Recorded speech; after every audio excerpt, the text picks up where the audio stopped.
Sri Lanka next. අයිබෝවන් සුබ සන්ධ්‍යාවක්. අදත් අපි ඔබ මුණ ගැහෙනවා ශ්‍රී ලංකා නෙක්ස්ට් සමගින්. එළඹෙන මහමැතිවරණ ඉලක්ක කරගෙන ස්වර්ණවාහිනිය ගෙනෙන දේශපාලන වැඩසටහන් මාලාවක තවත් දිගහැරුමක් මේ ආරම්භ වන්නේ. අදත් මා සමගින් මගේ මිතුරන් දෙදෙනා සූදානමින් අපි හඳුනා ගනිමු. රජයේ මතවාදය වෙනුවෙන් රජයේ පාර්ශවය වෙනුවෙන් ප්‍රශ්න කරන්නට බිලින්ද රාජපක්ෂ සිටිනවා. බිලින්ද සුබ සන්ධ්‍යාවක්. අයිබෝවන්. ඒ වගේම විපක්ෂයේ මතවාදය වෙනුවෙන් ප්‍රශ්න කරන්නට රසික ජයපොඩි සූදානමින් සිටිනවා. රසික සුබ සන්ධ්‍යාවක්. අප තිදෙනාගේ ප්‍රශ්න කිරීමට අද දවසේ ලක්වන්නේ කවුරුන්ද? අප ආරාධනා කළේ ජාතික ජන බලවේගයේ කොළඹ දිස්ත්‍රික් අපේක්ෂක ජනතා විමුක්ති පෙරමුණේ නායක අනුර කුමාර දිසානායක මහතා. අයිබෝවන්. අයිබෝවන්. ඔබෙන් පළමු ප්‍රශ්නය ලෙස මේ ප්‍රශ්නය ඇසිය යුතුයි කියලා මම විශ්වාස කරනවා. බොහෝ දෙනා ඒ පිළිබඳව මම හිතන්නේ හිතනවත් වෙන්නට පුළුවන්. පහුගිය ජනාධිපතිවරණයට අපි යමු. ජනාධිපතිවරණයේ ප්‍රතිඵලය බොහෝ තැන්වල විවිධාකාරයෙන් සාකච්ඡා වුණා. ඔබතුමාගේ ප්‍රතිශතය පිළිබඳව 3.16 පිළිබඳව. මම ඔබෙන් අහන්නේ ඒ ප්‍රතිඵලය පිළිබඳව ඔබ දුක් වෙනවද? කනගාටු වෙනවද? එහෙම නැත්නම් ලැජ්ජාවටපත් වෙනවද? තුනමනේ. හොඳයි. පැහැදිලි කිරීමක් අවශ්‍යයි. විශේෂම ගත්තොත් අපි මේ දේශපාලනේ තෝරාගෙන තිබෙන්නේ එවැනි කුඩා ශේස්ත්‍රවල සිදුවන පසුබෑම් වලින් අත්තර යන්න හෝ දුක් වෙන්න හෝ ලැජ්ජාවටපත් වෙන්න හෝ කනගාටු වෙන්න නෙවෙයි. ඒ හැම අවස්ථාවකම අපි නැවත සමාලෝචනය කරමින් මේ ජයග්‍රහය දිශාවට පරිවර්තනය කරන්නේ කොහොමද කියන අදිස්ථානින් යුතුව තමයි මෙදියත් වෙන්නේ. ඒ වගේ මේ ඡන්ද ප්‍රතිඵලය මට තේරුම් ගන්න පුළුවන් අපට. විශේෂයෙන්ම අපේ රටේ ජනාධිපතිවරණයක් කියන්නේ කඳුරු දෙකක් අතර තරඟයක් බවට පරිවර්තනය වෙනවා. එඳා ඒකෙදි විශේෂයෙන්ම ගත්තොත් ඒ බල තරඟයේ උත්සන්න වීම ඒක තවත් තීව්‍ර කරනවා. ඒ වගේම ඒ දෙක අතර තිබෙන දේශපාලන තරඟය මම හිතුවොත් දැන් අපි උදාහරණයක් ගත්තොත් 99 ජනාධිපතිවරණයේදී 99 ජනාධිපතිවරණයේදී බල තරඟයේ තිබෙනවා. චන්ද්‍රිකා දිනද රනිල් දිනද කියලා. හැබැයි දේශපාලන තරගයක් නැහැ. චන්ද්‍රිකා දිනුවත් බලයේ පිටිමි යෝජනා, රනිල් දිනුවත් බලයේ පිටිමි යෝජනා. චන්ද්‍රිකා දිනුවත් ඒතර ආර්ථිකයේ සාධකයේ පෞද්ගලිකරණේ, රනිල් දිනුවත් ආර්ථික සාධකයේ පෞද්ගලිකරණේ. එනිසා මේ දෙක අතර පක්ෂ වෙනස් වුණට මතවාද එකයි. එක තැන ඒ කියන්නේ දේශපාලන බල තරගය අඩුයි. නමුත් මෙම ජනාධිපතිවරණයේදී බල තරගයේ තිබුණා වගේම දේශපාලන ගැටුමකුත් තිබුණ තීව්‍ර වුණා. හරි හෝ වැරදි සමාජගත කරපු දේශපාලන තරඟයක් තිබුණා. ඒ දේශපාලන තරඟයේ විසින් සමාජයේ දෙපළු වෙනවා. ඒ සමාජයේ දෙපළු වෙන වෙලාවක තමයි ප්‍රතිශතයක් හැටියට කිව්ව ඔබ ප්‍රතිශතයේ ඡන්ද ප්‍රමාණය හැටියට ගත්තොත් 4,18,000 4,18,553. ඒ වගේ ඡන්ද ප්‍රමාණයක් අරවෙනි තීව්‍ර දේශපාලන බෙදීමක් බල තරඟයක් තිබෙන වෙලාවක ඒ හැමදෙනාම දන්නවා මා ජයග්‍රහණ නොකරන බව. මා ජයග්‍රහණ නොකරන බව දැනගෙන ඒ රටේ එවැනි දේශපාලන මතවාදයක් වෙනුවෙන් ඡන්දය පාවිච්චි කරලා තිබෙනවා. ඒ නිසා අපිට ඒ ගැන පරදෙනු නම් අපි හොඳයි. නමුත් අපි ඒ ගැන සැයමටපත් වෙනවා. හොඳයි. රසික ප්‍රශ්න තියෙනවා වගේ. දැන් අනුර කුමාර දිසානායක මැතිතුමා අපි දන්නවා සමාජයේ ගොඩක් දෙනෙකුට කතා කරනකොට අපේ යාළු මිත්‍රයන්ට කතා කරනකොට සාමාන්‍ය සමාජයට කතා කරනකොට ගොඩාක් දෙනා කියන කාරණයක් තමයි අපිට දේශපාලනය තිත්ත වෙලා තියෙන්නේ. මේ ප්‍රධාන පක්ෂ දෙකම එපා වෙලා තියෙන්නේ. උනුත් එකයි මුනුත් එකයි. කවුරු බලයට ආවත් අපිට වැඩක් නැහැ. එහෙම අදහසක් සමාජයේ පැලවිලා තියෙන ඔබතුමත් මේක මට වඩා හොඳට දන්නවා ඇති. එතකොට මේ පොදු සමාජයේ තියෙන මේ දේශපාලන ධාරාවන් පිළිබඳ ප්‍රධාන දේශපාලන පක්ෂ පිළිබඳ මේ පොදුවේ තියෙන අපේක්ෂා බංගත්වය මේක තාර්කිකව හිතුවොත් එහෙනම් මිනිස්සු ඔබතුමන්ට ඡන්ද දෙන්න ඕනේ නේ. මේ දෙපැත්තට මේ එපා වෙලා තියෙනවනේ. නමුත් අවසානයේ ඔබතුමන්ට බැරි වෙලා තියෙනවනේ මේ අපේක්ෂා බංගත්වය තමුන්වන්සලගේ පැත්තට හරව ගන්න උපාය මාර්ගිකව. ඇයි එහෙම වෙලා තියෙන්නේ? ෆේල් නේද ව්‍යාපෘතිය? මෙහෙම ඒ කියන්නේ දැන් අපි පොදු සමාජයේ සංකල්ප බැලුවොත් පොදු මිනිස්සුගේ සංකල්ප බැලුවොත් සංකල්ප යහපත්නේ. ඒ කියන්නේ කවර ඡන්දදායකයෙක්වත් කවර පක්ෂයකටවත් ඡන්ද දෙන්නේ නැහැ වංචා කරන්න කියලා. කොයි පක්ෂයට ඡන්ද දුන්නේ? ඔවුන් දෙන්නේ වංචාව නතර කරන්න. ඔවුන් දෙන්නේ වංචනිකයන් දඬුවම් දෙන්න. ඔවුන් දෙන්නේ නැහැ රට ණය බරක හිර කරන්න. ඔවුන් කියන්නේ රට ණය ගුලින් බේරගන්න. ඔවුන් කියන්නේ අධ්‍යාපන සෞඛ්‍ය ප්‍රවාහන වැනි පද්ධති කඩා වට්ටන්න. ඔවුන් කියන්නේ දියුණු කරන්න. මේ ශාස්ත්‍ර ඔක්කොම ගත්තොත්. ඒ නිසා ජනතාවගේ සංකල්ප හොඳයි. හැබැයි තාමත් ජනතාව ඡන්ද පාවිච්චියේදී ඒ උදාර යහපත් සංකල්ප මතම නෙවෙයි ඡන්ද පාවිච්චි කරන්නේ. ඡන්ද පාවිච්චියේදී තවත් සාධක උපයෝග කරගන්න. බලය ලබා ගැනීමේ හැකියාව සහ තමන් ඒ නිශ්චිත මොහොතේ මුහුණ දී තිබෙන ආර්ථිකයේ පීඩනය, ඒට දරුවට රැකියාව, නොතෙමින් තහඩු ටිකක්, ගයක් හදාගෙන සිමෙන්ති කොට ටිකක්, මම කියන්නේ සරල මිනිස්සු යනවා එතෙන්ට. ඒ නිසා අපි මුහුණ දී තියෙන අභියෝගය මේ සංකල්ප වලින් ඉන්න මිනිස්සයා, සංකල්ප වලින් ඉන්න පොදු සමාජය, යහපත් සංකල්ප, උදාර සංකල්ප වලින් ඉන්න පොදු ජනතාව කොහොමද ඡන්දේදී ඒ සංකල්ප මත පිහිටවා ඡන්දේ දීම. මම තව අතුරු ප්‍රශ්නයක් යොමු කරන්නම්. ඔකටම අදාළව. නමුත් අපි දන්නවා මධ්‍යම පන්තිය එන්න ප්‍රසාරණය වෙනවා ලංකාවේ. ඔය ඔබ කියන ඒ සමාජ ස්තරය එන්න කුඩා වෙනවා. එහෙමනම් තාර්කිකව හිතුවොත් අර ප්‍රසාරණය වෙන මධ්‍යම පන්තිය සිමෙන්ති කොට්ට ගන්න වැසිකිලි පෝච්චි ගන්න ඡන්දෙ යන්නේ. ඒක හරි. මා කිව්වේ අර පොදු කරුණු කීපයක් අතර තමයි මම යට කරුණු කිව්වේ. එතෙන්ද මෙහෙම සිද්ධ වෙනවා. ඒ කියන්නේ දැන් අපි පහුගිය කාලේ මැතිවරණ හරියට බැලුවොත් ඒ හැම මැතිවරණයක්ම මෑත කාලේ මැතිවරණ යම් තීරණාත්මක සම්දිස්ථානයක ගැට ගැහෙනවා. උදාහරණයකට ගත්තොත් 2015 මහා මැතිවරණ ගත්තොත් ජනාධිපතිවරණ පස්සේ ගතලා අපි තරඟ නොකරපු නිසා මහා මැතිවරණ ගත්තොත් එතන තීරණාත්මක ලෙස ගැට ගැහෙනවා. මොකද්ද? යලි රාජපක්ෂ මහත්මයා බලය ලබා ගැනීමේ ව්‍යාපෘති සාර්ථක වෙයි. ඒ වළක්වා ගැනීම සඳහා අනිත් පැත්තට තල්ලු කරන්න ඕනේ. ඒතකොට ඒක හරි තීරණාත්මක සාධකයක් බවට පත් වෙනවා. ඒතකොට මේ තීරණාත්මක සාධකයේදී ජනතාව අඩු හොඳ මේ අඩු නරක කියන මේ තර්ජන මේ තරකණයට යනවා. ඒක මැදපන්තියටත් අදාළයි. උන් බලනවා දැන් මෙහෙම තීව්‍ර බලතරංගයක් ඇවිල්ලා තිබෙනවා. මේ බලතරංගයේ විසින් විනාශයේ අඩු පැත්ත තමන් ඉන්න මතවාදයන්, තමන් දක්න දෘෂ්ටිවාදයේ අනුව, තමන් අපේක්ෂා කරන අරමුණු අනුව හොඳ නරක කියලා දෙකක් බෙදා ගන්න. බෙදාගෙන මොකද කරන්නේ? එතෙන්ට යනවා.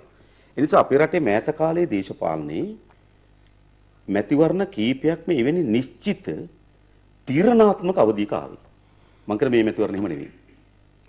මෙතන මේ මැතිවරණේ තීරණාත්මක එක සාධකයක් තියෙන්නේ ආණ්ඩු බලය ලබාගෙන කෙටි කාලයක් ගත වීම විතරයි. දැන් හරි අනිත් සාධක ගත්තාම තීව්‍ර අවසන් කරනවා. හරි. තීව්‍ර බල තරගයක් එන්නේ නැහැ මේ තරගයේදී. තීව්‍ර බල තරගයක් නැහැ. ඒ වගේම තීව්‍ර දේශපාලන තරගයක් නැහැ. ඒ නිසා මෙවැනි අවස්ථාවක් මා හිතනවා පුරවැසියන් අලුත් විදිහට කල්පනා කරන අවස්ථාවක් ඒවි කියලා. කෙසේකොත් ඔබ කියන එක මා පිළිගන්නවා. අපි මුහුණ දී අභියෝගය එතන තමයි.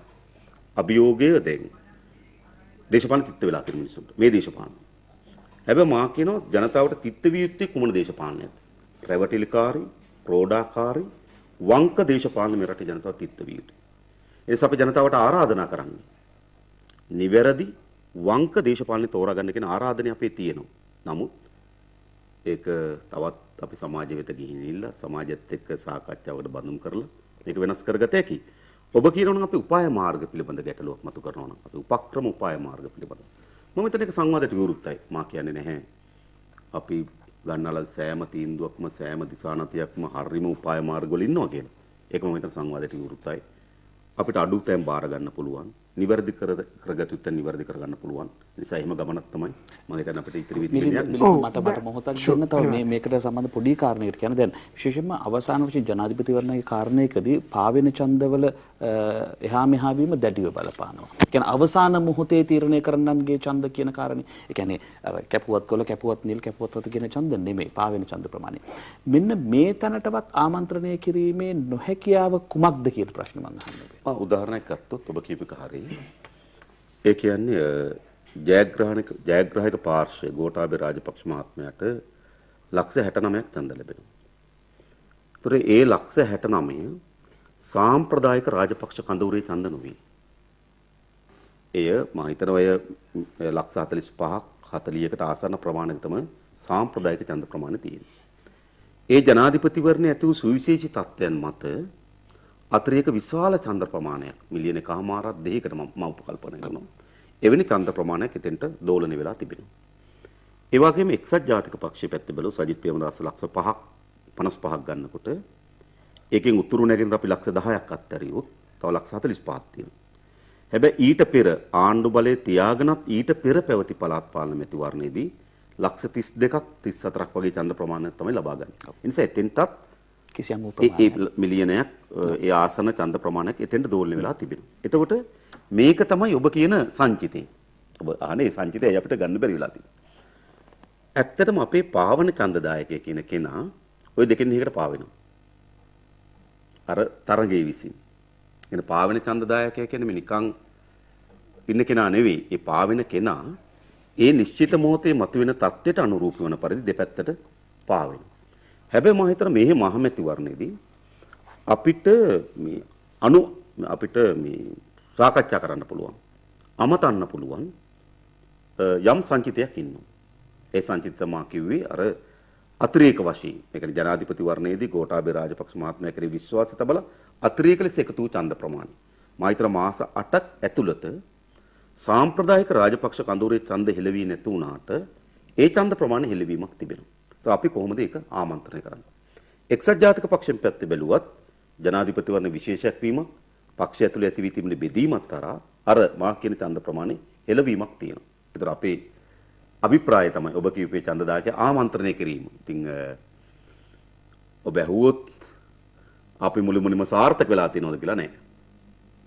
ඉතින් අපේ සටන, අපේ අරගලේ, අපේ අරමුණ, අපේ මැදිහත් වීම ඒ සාර්ථක කරගෙන අපි ඒ ගැන වැඩිදුර ඉදිරියට කතා කරමු. මිලින්ද ඔබට නෑ මම එන්න හැදුවේ ඔබතුමා නායකතුමා කිව්වා මේ කැම්පේන් එක ගැන මේ අපි දැන් මේ ඉන්න ඡන්දේ ගැනත් ආපු නිසා මම මේ ඡන්දයට අදාළ කරලා ප්‍රශ්නයක් අහන්න දැන් මට මතකයි අපි විශ්වවිද්‍යාල ජීවිතය ආරම්භ කරද්දී ජනතා විමුක්ති පෙරමුණ මේ කැම්පේන් කියලා එකක් නෑ ලොකුවට ඇඩ්වර්ටයිසින් කැම්පේන් කියලා එකක් නෑ මට මතකයි අපේක්ෂකයෝ තුන් දෙනා තියෙන ලොකු ඇඩ් එකක් තියෙනවා. හැබැයි එන්න ඔබත් අලුත් මාකට් එකට ගැලපෙන විදිහට අලුත් දේශපාලන තරඟයට ගැලපෙන විදිහට ලස්සන මේ ටැග් ලයින් එක මට අපිට හොඳට මතකව තිබ්බා ඔබේ හෘද සාක්ෂිය. එතකොට මේ පාර ඇවිල්ලා තියෙනවා ඇත්ත මිනිස්සු කියන ලයින් එක ඇවිල්ලා තියෙනවා.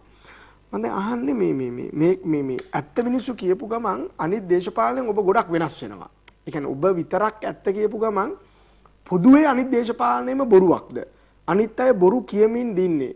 එතකොට මේකෙන් කියන්නේ ඔබ විතරක් ඇත්ත කියන්න හදනවා අනිත් සේරමල දේශපාලනයේ ලොකු බොරුවක් මෙච්චර කල් කරමින් ඉන්නවා කියන එකද? මම මේක මම හිතන ඔබේ දේශපාලන අයිඩියොලොජි එකටත් අදාළයි කියලා. මාකටිං පැත්තෙන් හිතුවොත් කියන්නේ මාකටිං පැත්තෙන් කවදාවත් තමන්ගේ ගොඩ මේ වෙන් කරගත්තු මාකටිං වැරදි තමන් පොදු එකට ආමන්ත්‍රණය කරන්න ඕන. ඒතර මිලින්ද මතු කරන්නේ ඇත්ත මිනිස්සු කියන එකෙන් අපි මේ අපේ කවේ වෙන් කරගෙන ඉවරයි. වගේ අදහසක් නෙමෙයි. ඒක හරි මාකටිං පැත්තේ. නමුත් මේක ඇත්ත අර්ථයක නෙවෙයි.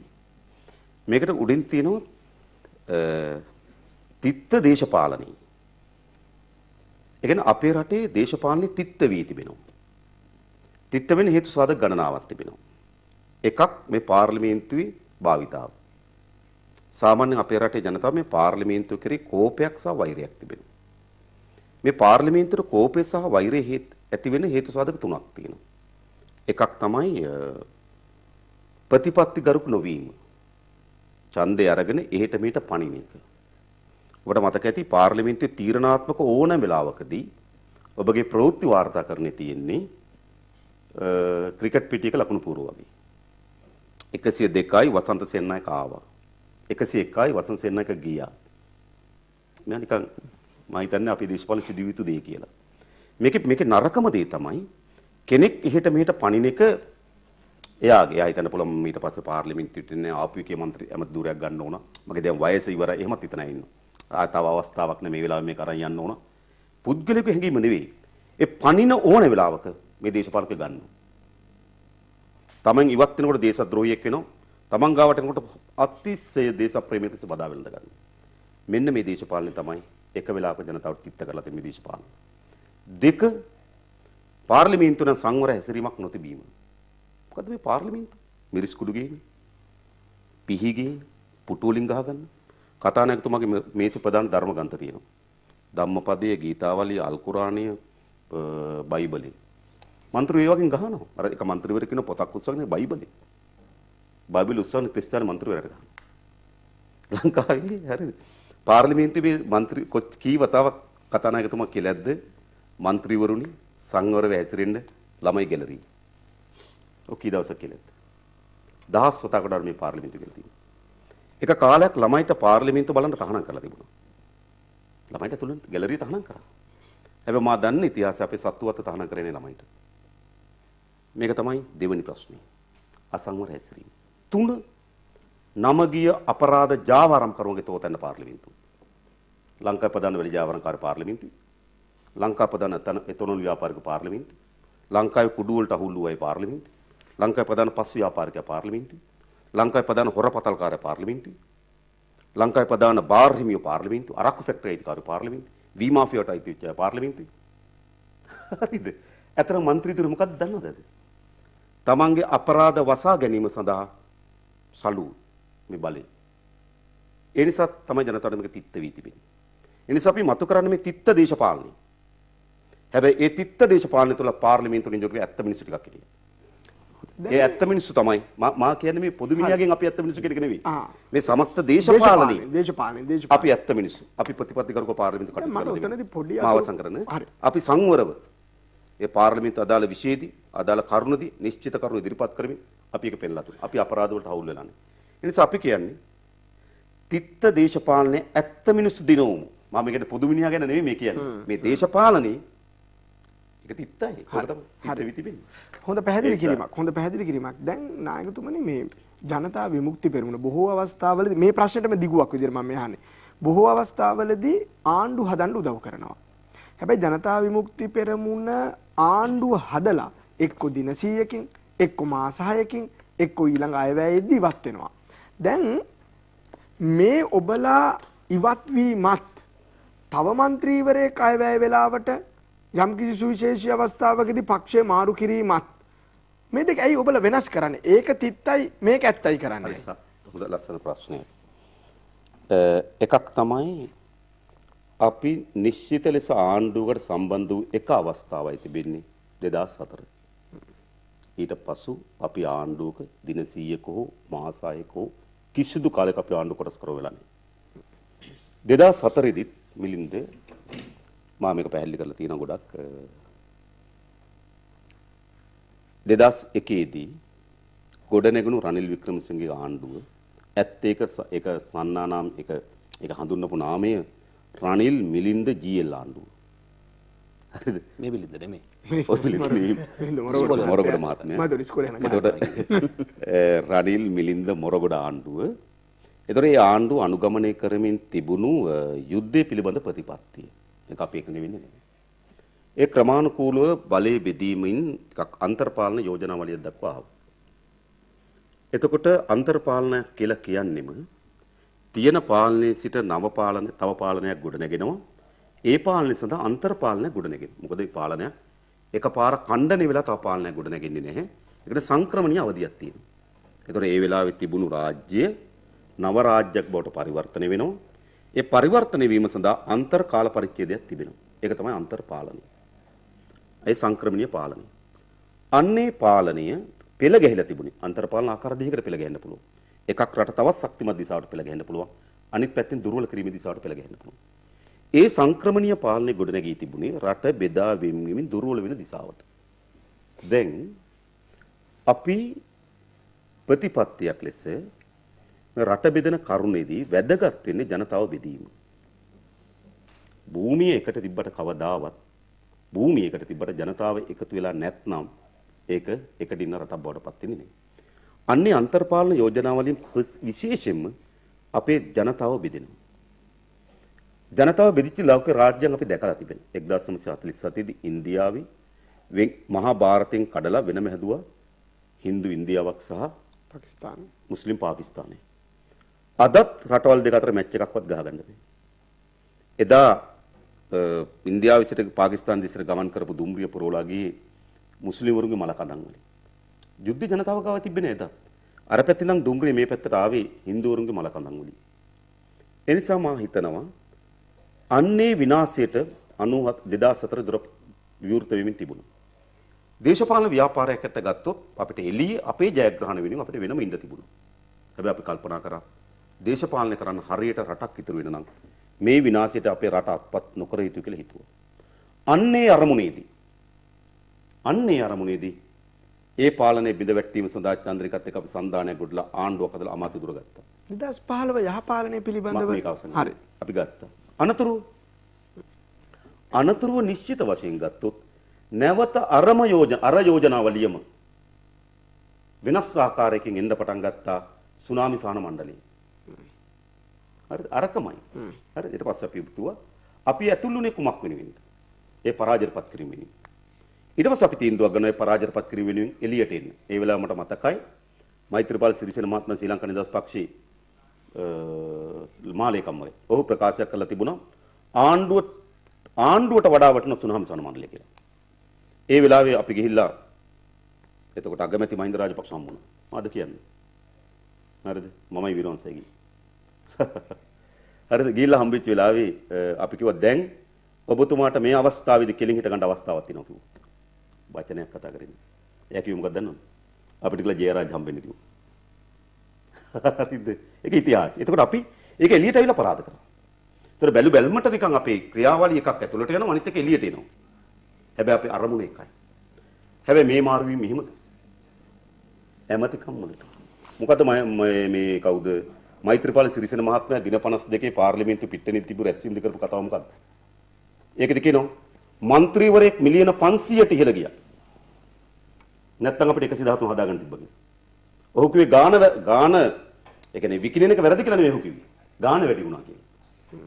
හරිද? එතකොට ඒ මාරුවීම ඒ පැනීමුයි මේ සිද්ධේ කිසිසේත්ම එකට සමපාත කරන්න සංසන්දනය කරන්න බෑ කියලා මම. හොඳයි මිලින්ද මට ඔතනදී තව ප්‍රශ්නයක් අහන්න. ඔබ කියන 2004 දෝයේ කාලේදී ඔබතුමන් ඉවත් වෙන කාලේදී ඔබතුමන්ලා මහින්ද මහතාව හමු වුණා කියලා ගිහිල්ලා චන්ද්‍රිකාගේ ආණ්ඩුව තියෙන කාලේ.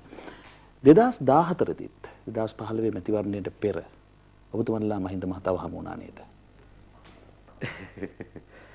අපි ඉල්ලීමක් කරා. හමු වුණා නේද? ඔව් ඉල්ලීමක් කරන්න හම්බෙන්නේ. ඔව්. ඉතින් විශේෂයෙන්ම අපි හිතුවා ඒ ගමන් කරමින් දීපු දිශාව මා විශ්වාස කරනවා. මම ටික පැහැදිලි කරලා ඒක කිව්ව කමක් නැහැ. පැහැදිලි කළ යුතුයි. ඒ කියන්නේ දේශපාලන ව්‍යාපාරයේ ඉන්නේ සිදුවෙන සිදුවීම් වලට තීන්දුව ගැනීමට පමණක් නෙවෙයි ඇති විය හැකි තත්ත්වයන් උපකල්පනයකට තීන්දුව ගන්න. දේශපාලන ව්‍යාපාරය පුරෝකතනය කරන්න ඕනේ. ඒතර අපි බලන් හිටියා. ඒතර මහින්ද රාජපක්ෂ මහත්මයාගේ පාලනයට අවුරුදු 10ක් පිරලා තිබුණා 2015 වෙනකොට. ඔහු 2015 ජයග්‍රහණය කරා නම් තව අවුරුදු 7ක් ඔහුට හිමි වෙනවා 2022 දක්වා. එහෙනම් තාමත් මහින්ද මහත්මයා ජනාධිපති කියන අවුරුදු 17ක්. ඒතර ඒ වගේම ඔබ දන්නවා විශාල පවුල් කණ්ඩායමක් එකතු වෙලා තිබුණා. මා දන්නේ ඒක දැන් හැදිලාද කියලා. නමුත් එයාගේ හැසිරීම් ගත්තොත් හරි අධිකාරී බලයක් සියල්ල නොසලකා හරින. හොඳම උදාහරණයක් ගත්තොත් මට මතකයි වරායමති රෝහිත අබේගුණවර්ධන. හැබැයි වරායේ දරුවෙකුට වරාය කෙනෙකුට රස්සාවක් දෙන්න කියලා ලියුමක් කරනවා නාමල් රාජපක්ෂට. හරිද? සාමාන්‍යයෙන් අපේ රටේ වෙන්නේ මොකද්ද? മന്ത്രിය වුණ ඇමතිට. හැබැයි එතන වෙලා තිබෙන්නේ මොකද්ද? ඇමතිය වුණ නාමල්ට. හරිද? එතකොට එන්නද එවැනි දිගු කාලයක් එවැනි බල සහිත පවුලක් ලෝකේ පාලනය කරපු හැම තැනකම 2022 වුණා නම් අවුරුදු 17ක් හැම තැනකම මේ පාලකයා පළවා හරින්න වෙලා තියෙන ලේ වගුරුලා. මේක අපිට ඕන තරම් අත්දැකීම් තියෙනවා. මොකද මේ සංඥා දෙමින් තිබුණා. ඒ නිසා අපි පුරෝකතනය කරා මේක මෙතෙන්ට යා යුතු නෑ කියලා. ඒ නිසා අපි මහින්ද මහත්මයාට යෝජනා කරා ඔබතුමාගේ තව දූර කාලය අවුරුදු 2ක් තිබෙනවා. ඒ දූර කාලය ඔබතුමා හොබවලා ව්‍යවස්ථාවේ කුමක් සංශෝධනවල තිබුණා. ඒ විතරක් නෙවෙයි ඔබට මතක ඇති ඒ ව්‍යවස්ථා සංශෝධන වලට අදාළ වෙන්නේ නැහැ කියලා අපි සම්මන්ත්‍රණ වටයක් ගියා. මොකද ව්‍යවස්ථා සංශෝධනය සිද්ධ වෙන්නේ අප්‍රේල් වගේ මට දින මතක නැහැ. මෙතුමා දිවුරුම් දෙන්නේ ජනවාරි 8. ඒතර මෙතුමා දෙවනි ජනාධිපතිවරයා හැටියට ජනවාරි 8 දිවුරුම් දීපුවාම ඔහු ජනාධිපති දූර කාලේ 2 ලබනවා. 2 ලබනකොටම ඔහු ඊළඟ අවස්ථාව සඳහා නුසුදුසුෙක් වෙනවා. 2 ලබනකොටම ඊළඟ අවස්ථාව නුසුදුසුෙක්. එඳ විවස්ථා සංශෝධනය ගැන පස්සේ. හරිද? ඒ නිසා එතුමාට ඒක වළංගු නැහැ කියලා අපි තර්කයකුත් තිබුණා. ඒ කියන්නේ රැලිමාලාවක් තිබ්බා රට පුරා. ඔව් අපි ඒක සම්මන්ත්‍රණ වලට ගිහිලා කිව්වා. අපි ඒ ප්‍රසිද්ධියත් කිව්වා. එතුමා මුණ ගැහිලා කිව්වා වඩාත් යෝග්‍ය ඔබතුමා මේ අවුරුදු 2 ඉඳලා මොකද ජනවරමක් තියෙනවා. ඒ අනුව කටයුතු කරලා විශ්‍රාම යන එක තමයි සුදුසු කියලා අපි කතා බහක යෝජනා කරන්නේ. ඔව්. එතන මම අතුරු ප්‍රශ්නයක් යොමු කරන්නම්. දැන් ඔය කාල සීමා වෙද්දී ඔබතුමාලා කැම්පේන් එකේ මහින්දර තුන්වරක් බෑ කියලානේ. පෝස්ටර් කැම්පේන් එකකුත් ගියා මට හොඳට මතකයි. එතකොට මේ වෙද්දී 18 වෙනි ව්‍යවස්ථා සංශෝධනය සම්මත කරලා පාර්ලිමේන්තුවේ. අතිශයින්ම ඒකාධිපති ගමනකට ඒ ආණ්ඩුව පත් වෙලා. ඒකට මහින්ද ජනාධිපතිතුමාගේ ට්‍රැක් රෙකෝඩ් එක දිහා බැලුවාම මේ වෙද්දී ඉතාම පැහැදිලි දේශපාලනේ ආයන්න තේරෙන කෙනෙකුට උනත් අනිවාර්යයෙන්ම මේගොල්ලෝ කලින් මැතිවරණයකට යනවා විශේෂයෙන් බලය තහවුරු කර ගැනීම සඳහා අතිශයින්ම නිර්ලජ්ජිත ව්‍යාපෘතියකට ඇතුල් වෙනවා අවතීර්ණ වෙනවා කියලා. එතකොට ආපහු තාර්කිකව හිතුවොත් දේශපාලනය අබමල් රේණුවක් හරි තේරෙන කෙනෙකුටත් ඒ වෙලාවේ වැටහෙන මහින්ද එක මේක සාකච්ඡා කළ වැඩක් නැහැ කියලා. අයියෝ ඔබතුමන්ලා මේ සාකච්ඡාවට ගියේ නෑ. දේශපාලනේ හිමම නෙවෙයි තියෙන්නේ. දේශපාලනේ එකක් තමයි අපි එළියේ යනවා තුන්වරක් බෑ කියලා. අපි එළිය යනවනේ සාකච්ඡාවක් තුන්වරක් බෑ කියලා. එතකොට එන සාකච්ඡාව තමයි ඇයි ඔයගොල්ලන්ට කෙලින් ගිලයට කියන්න බැරි? දේශපාලන ව්‍යාපාරෙම කියන්න ඕන. නොකරන බව දැනගෙනම කියන්නත් ඕන. ඒක තමයි දේශපාලන. හරිද? අපි එහෙම කරලා තියෙද්දි පාර්ලිමේන්තුවේදී රනිල් වික්‍රමසිංහ මං කියලා ඔයා තමයි බැඳුම් කරෙන් සල්ලි හොරකම් කරේ. හරිද? ඔයා තමයි නීතිපතිට මේ වාර්තාව යන ඔයා වැරදි. හරිද? ඒ නිසා මේ ඔයා මේ බැඳුම් කරේ වංචනිකයන් දඩුවම් දෙන්න කියලා එයාට කියනවා. එයා දෙන්නේ නැහැනේ. එයා දෙන්නේ නැහැනේ. දේශපාලනයම තමයි. දේශපාලනේ සමහර ඒවා සමාජගත කරන්න පුළුවන් වෙන්නේ. ඒ තිබෙන විනාශය, ඒ තියෙන බරපතලකම සමාජගත කළ හැකි වන්නේ. හරි එකක් පොදු ක්‍රියාමාර්ග, පොදු මාධ්‍ය, ඒ වගේ මූණට මුණ ගැසී ඒ ප්‍රකාශ කිරීම. ඒ දේශපාලනේ සමහර දේශපාලන මතවාද සමාජගත කිරීමේ ආකෘතීන් කියලා මම හිතනවා. මම අර මුල ප්‍රශ්නට ආයෙත් ආවොත් නායකතුමනි ඒ තමයි දැන් 2004 ආණ්ඩුවත් එක්ක හිටියා කියලා පිළිගත්තට පොදු සමාජයේ මතයක් තියෙනවා. ඒ කියන්නේ මගේ දේශපාලනයේත් මතයක් තියෙනවා 2015 හදපු යහපාලන ආණ්ඩුවෙත් ඔබ පාර්ශවකරුවෙක් කියලා. ඒක එහෙම කියන්න හේතු තියෙනවා. එහෙම කියන්නේ ඒ ජනාධිපතිවරයා ගැන ඔබතුමාලා වගකීමක් ගත්තා. ඊට පස්සේ ජනාධිපතිතුමා හදනවා. ඊට පස්සේ හැදිච්ච සමහර කණ්ඩායම්වල සමහර තැන්වල ඔබතුමාලා නිලතල දරනවා. ඔබතුමාට වගකීම් ලැබෙනවා. සමහර තැන්වල සමහර වීඩියෝ තියෙන ඔබතුමා කතා කරලා කියනවා මුල් කාලේ අපි මේ ආණ්ඩුවත් එක්ක ජනතාවට ඒ සහන ටික දෙනවා. ඒ අවශ්‍ය කරන බලපෑම අපි කරනවා කියලා. එතකොට මේ යහපාලන ආණ්ඩුවෙන් හිතාමතා අතහොද ගන්න හදනවද? නෑ. ඇත්තටම අපි ප්‍රසිද්ධියත් කිව්වා මේක හංගිලා කරපු දෙයක් නෙවෙයි. අපි ඉස්සලම ජනාධිපතිවරණයේදී කිව්වා රාජපක්ෂ පාලනය බිඳ වැට්ටිය යුතුයි. ගොඩනැගෙන පාලනය පිළිබඳ අපි සහතිකයක් දෙන්නේ නැහැ. ගොඩනැගෙන පාලනයේදී ප්‍රජාතාන්ත්‍රික අයිතිවාසිකම් දිනා ගැනීම සඳහා ජනතාව පෙළගැස්විය යුතුයි. ඒ කියන්නේ 2015 අපේ ජනාධිපතිවරණයේ සටන් පාඨයේ ප්‍රධාන කරුණු තුනකින් සමන්විතයි. එකක් රාජපක්ෂ පාලනය බිඳ වැටීම, දෙක ගොඩනැගෙන පාලනය පිළිබඳ විශ්වාසය තියන්න එපා, තුන ඒකට එරෙහිව ජනතාව පෙළ ගැහෙන්නේ. ඔක තමයි සටන් පාඨය. ඊට පස්සේ දින 100ක වැඩසටහනක් තිබුණා. එතකොට හරිනම් ජනාධිපතිවරණ ජයග්‍රහණය කරපු හැටිම පාර්ලිමේන්තුව විසිරු කරන සාමාන්‍ය ඒ වෙලාව විසිරු හැරීමේ හැකියාවක් තිබුණා. නමුත් ඊට පස්සේ ආණ්ඩුව විසින් ඉදිරිපත් කළ යම් ප්‍රජාතාන්ත්‍රික වැඩසටහනක් දින 100ක් සඳහා අපි මේ වැඩසටහන ලබා ගැනීම සඳහා උත්සාහ කරා. ප්‍රතික්ෂේප කරන්නේ. ඒ කියන්නේ අපි යම් ඒ දේශපාලන නායකාධිකාර ඒ කියන්නේ දේශපාලන බලය හොබවන්නන්ගේ එකතුවක් තිබුණා. ඒකේ මුල සඳහනුවේ මෛත්‍රීපාල සිරිසේන මහත්මිය, අගමැති රනිල් වික්‍රමසිංහ මහත්මයා සහභාගී වුණා. රවුෆ් වකීම් මහත්මයා, මනෝ ගණේෂන් මේ වගේ සම්බන්ධන මහත්මයා මේ වගේ කණ්ඩායම් සහභාගී වෙච්ච පොඩි සාකච්ඡාවක්. ඒක ඇවිල්ලා නිලවි කොතනකවත් ව්‍යවස්ථාපිත විහුවයක් නෙවෙයි. ඒකෙදි මේ ක්‍රියාමාර්ග පිළිබඳ කතා කරා. එහිදී 19 වෙනි සංශෝධනයේ තොරතුරු දැනගැනීමේ පනත, විගණන පනත, ඒ කියන්නේ ව්‍යවස්ථාමය සංශෝධන සහ නීතිමය සංශෝධන ගැන කතා කරා. ඒක කතා කරලා අපි ඒකට සාකච්ඡාවට සහභාගී වෙලා තියෙනවා. ඒක ආණ්ඩුකරණය නෙවෙයි මතක තබගන්න. ඒක ආණ්ඩුකරණය නෙවෙයි. ඒ විතරක් නෙවෙයි. අප්‍රේල් 10 මට මතකයි තාමත් 2015 අප්‍රේල් 10 මට සාමාන්‍ය කරන්න නැති දෙයක් මේ පටිගත කරගන්න එක. මට එදා හිතුණා පටිගත කරගත්තම හොඳයි කියලා.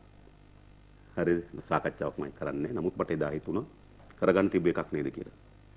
මෛත්‍රීපාල සිරිසේන මහත්මයා මුළුසුන් ඉන්නකොට මම කිව්වා දැන් මේ ඔක්කොම යන්නේ නැහැ ඉස්සරහට. ඒක යන්නේ. මොකද මෙතන ඉන්න ඔක්කොම ඇවිල්ලා තියෙන්නේ අගමැති ඔක්කොම ඇවිල්ලා තියෙන්නේ ආණ්ඩුවේ වාහනේ, ආණ්ඩුවේ තෙල් වලින්. හරිද? ආණ්ඩුවේ වියදම් වලින්. මම ඇවිල්ලා තිබෙන්නේ එහෙම නෙමෙයි. හරි. හැම කෙනාටම මේ සහභාගීත්වය දීමන ලැබෙන්න පුළුවන් මට එහෙම නෙමෙයි. මම මේ ඇවිල්ලා තිබෙන්නේ මේ කාර්යය ඉටු කරගන්න කියලා. මෛත්‍රීපාල සිරිසේන මහත්මයා ඒ කාර්යයට බාධා කිරීම පිළිබඳව මම උදාහරණ ගෙන දෙමින් කිව්වා. හරිද? ඒ නිසා කවුරුත් කතා කරන්න කලින් හරිද? ඒ නිසා මට පේනවා ජනාධිපතිතුමා ඔබ මේ කාර්යය හිතාමතා අත්හරින බවත් මේ කාර්යයට ඔබගේ උපරිම දායකත්වය ලබා නොදෙන බවත් ඒ නිසා එවැනි කල් මරණ අත්තරින හරිද සාකච්ඡාවල අපි ඉන්නේ නැහැ කියලා අප්‍රේල් 10 මම නැගිටලා අප්‍රේල් 10 කිව්වා නැගිටලාගෙන කිව්වා එදායින් පස්සේ ඒ සාකච්ඡාව නැහැ ඒ නිසා ජනවාරි මාසේ 28 සිට ජනවාරි 8 සිට අප්‍රේල් 10 දක්වා මාස 3කට ආසන්න කාලයක් අප්‍රේල් 10 දක්වා මාස 3කට ආසන්න කාලයක් අපි මේ ප්‍රජාතාන්ත්‍රික කමක් නැහැ ප්‍රජාතාන්ත්‍රිකකරණය කිරීම සාකච්ඡාවක පිට මේකට ඕනෑ කියන්න විතරයි තියෙන්නේ. ඒ තමයි මේ මම මාධ්‍යවල දැකලා තියෙනවා දිගින් දිගටම කියවෙනවා ඔය මොනවා කීවත් ඊට කලින් ආණ්ඩුවේ හිටපු අමාත්‍යවරු රාජ්‍ය නිලධාරීන්ගේ වංචා දූෂණ සොයන්න හෝ උන්ට දඬුවම් දීම සඳහා ආණ්ඩුව ඇතුලේ හදපු යම්කිසි යාන්ත්‍රණයක ඔබ සමාජිකයෙක් වෙලා හිටියා හෝබෙහි සභාපතිත්වයේ දරුවා කියලා මේ ගොඩක් අය හිරේ යවන්න මේ ගොඩක් අයට චෝදනා දාන්න ගොඩක් අයව කූඩුවට දාන්න ඔබ ඍජුව සම්බන්ධ වුණා කියලා. නෑ. මම එවැනි වගකීමක් දරලත් නෑ. එවැනි සාකච්ඡාවක ඉඳලත් නෑ. මට ඒක සහතික කරන්න තියෙන එකම දේ තමයි මට එවැනි බලයක් සහ හරිද? එවැනි වගකීමක් මට තිබුණා නම් ගොඩක් අය දීලී නෑ. සමහර අය ජනාධිපතිවරු වෙන්නෙත් නෑ. මම මේක දන්නවා. හොඳයි. හරිද? අවාසනාව. හරිද? අවාසනාව මා ගාව තියෙනවා. මම සාමාන්‍ය මම සුදේව දන්නවනේ මම සාමාන්‍ය ගොඩක් තොරතුරු අරන් එනවා අඩුයි. අද මම අරන් වෙලා තියෙන තොරතුරු ටික අවශ්‍ය නැහැ. අපි කතා කරමු. හරිද? බොහෝ තොරතුරු කතා කරමු. විරාමයෙන් පසුව කතා කරන්න බොහෝ කාරණා තියෙනවා. අපි විරාමයක් ගන්නවා. නැවත මම කියන්නම්.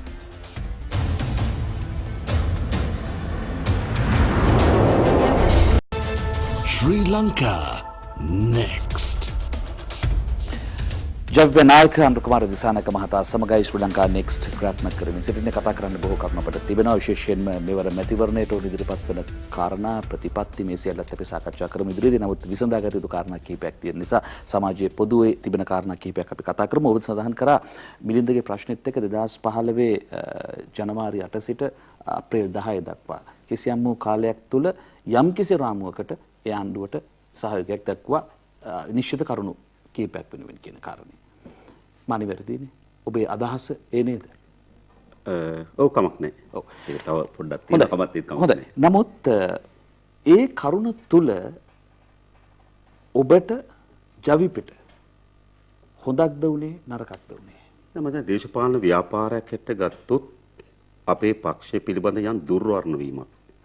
එහෙනම් අපි කවුද අපි කොහොමද කියලා තියෙන අපේ අනන්‍යතාවයේ දුර්වර්ණ වීමකට ඒක පාදක වෙලා තියෙනවා.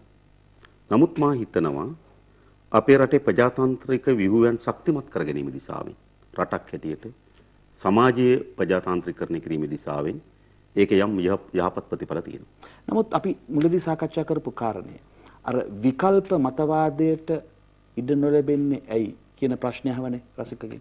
එතකොට ඔබේ ඒ තැනට ඔබත් කියනවා පාවෙන ඡන්ද ප්‍රමාණයක් තිබෙනවා. මේකෙන් මෙච්චරයි මේකෙන් මෙච්චරයි. නමුත් ඒට ආමන්ත්‍රණය කරගන්න ඔබතුමන්ලට බැරි වෙලා තියෙනවා කියන කාරණේක. ඔය වැනි කාරණා නොවේද ඒක? විශේෂයෙන්ම මා හිතනවා 2004න් පසුව අපි ගනු ලැබුණු තීරණ ගත්තු අවස්ථාවට ගිහිල්ලා අපි බැලුවොත් ඒක ඒ මොහොතේ රට සහ ජනතාව වෙනුවෙන් දේශපාලන ව්‍යාපාරයක් ලෙස ගත යුතු තීන්දුව.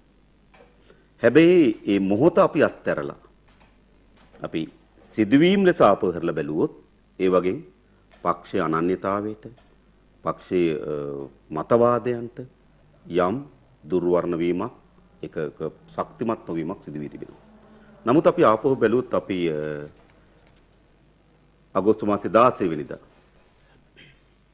මහමැතිවරණයෙන් පසු ආණ්ඩුව දැනගෙනවා. නෑ මේ මහා ඡන්ද 2015. ඒට අපි තනියම තනග වදිනවා. ඊට පස්සේ අපි පළාත් පාලන මැතිවරණ තනග වදිනවා. ඔය හේතු මතම අපි ජනාධිපතිවරණ කොච්චර දුෂ්කර වුණත් අපි තනියම මැතිවරණ තනග වදින්න සූදානම්. ඒ නිසා අපි ඒ අතීතයේ සිදු වූ දුර්වර්ණ වීම අපේ අනන්‍යතාවයට යම් ප්‍රමාණයක් paludu වීම තේරුම් අරගනිමින් ඒක වෙනස් කිරීම සඳහා ප්‍රයත්නයක් අපි නිරත වී සිටිනවා. නමුත් මා හිතනවා මේක වේදිකාවට නැගලා වාක්‍ය වලින් පමණක් මේක निराකරණය කරන්න බැරි තරමට තාහුරු මතයක් හැටියට මේක සමාජගත කරලා තියෙනවා. ඒ නිසා ඒක අපි නේද අපේ භාවිතාවය තුළ අපේ ක්‍රියාමාර්ගය ඇතුළේ නිවැරදි කිරීම තමයි අපිට තිබෙන්නේ. ඕකටම අදාළව ප්‍රශ්නයක් අහන්නම්. දැන් පහුගිය 2019 ජනාධිපතිවරණයට කලින් එක්සත් ජාතික පක්ෂයේ ප්‍රමුඛ කඳවුරේ සංවාදයක් තිබුණා. කවුද ජනාධිපතිවරණයට ඉදිරිපත් විය යුත්තේ කියලා. එතකොට බහුතරයක් දෙනා සජිත් ප්‍රේමදාස මහත්තයාගේ නම යෝජනා කරනකොට තවත් පිරිසක් කියපු කාරණයක් තමයි අපි කරු ජයසූරිය මහත්තයාව දාන්න ඕනේ. මොකද කරු ජයසූරිය මහත්තයාව දැම්මොත් ජනතා විමුක්ති පෙරමුණ කරු ජයසූරිය මහත්තයාට සහාය දක්වන බවට අපිට sannivedanaya කරලා තියෙනවා කියලා. ඒ වගේ sannivedanaya මේ වෙලාව මම හිතන්නේ ඔබතුමාලා මේ කෙලි උත්තර දෙන්න පුළුවන්. ඒ වගේ sannivedanayak වෙනස් නාලිකාවකටම ගිහිල්ලා මේ മന്ത്രിවරු දෙන්නෙක් දැන් රනිල් වික්‍රමසිංහ මහත්මයා පාර්ශ්ව කරන ඔය කතාව කිව්වා. එක වෙලාවක ඔව් සජීවීව ඒක කියන ඒකේ ඉන්නකොට මම සජීවීව සම්බන්ධ වෙන්න උත්සාහ කරා මම ඒක හම්බෙන් දැකලා. නමුත් මට අවස්ථාව ලැබුණේ නැහැ. හරිද ඔය කතාව කියනකොට.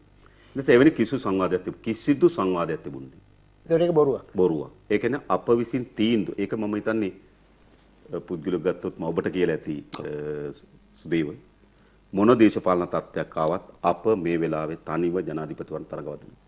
ඒක පිළිබඳව මම හිතන්නේ අපිට එතනදි තිබුණේ නැහැ. මොකද රට වෙන තැනකට ඇවිල්ලා තිබුණා. එතෙන්දී අපිට ආයේ විශේෂ අවධියක් නෙවෙයි එතන කියලා අපි හිතනවා. ඒ නිසා පරිණිපන්නේ තීන්දුවකට යාමේ කිසි උවමනාවක් නැහැ. ඒ නිසා අපි තනියම තරගවදින බව තීරණය කරා පමණක් නෙවෙයි. මා හිතන්නේ ජනාධිපති අපේක්ෂකයා ලෙස මාව නම් කරන්නේ ඒ බොහෝ සාකච්ඡා කරන්න පෙර ඔය සජිත් කරුද රනිල්ද කියලා සාකච්ඡාවක් ඒගොල්ලෝගේ පාටි එක ඇතුළේ තිබුණනේ.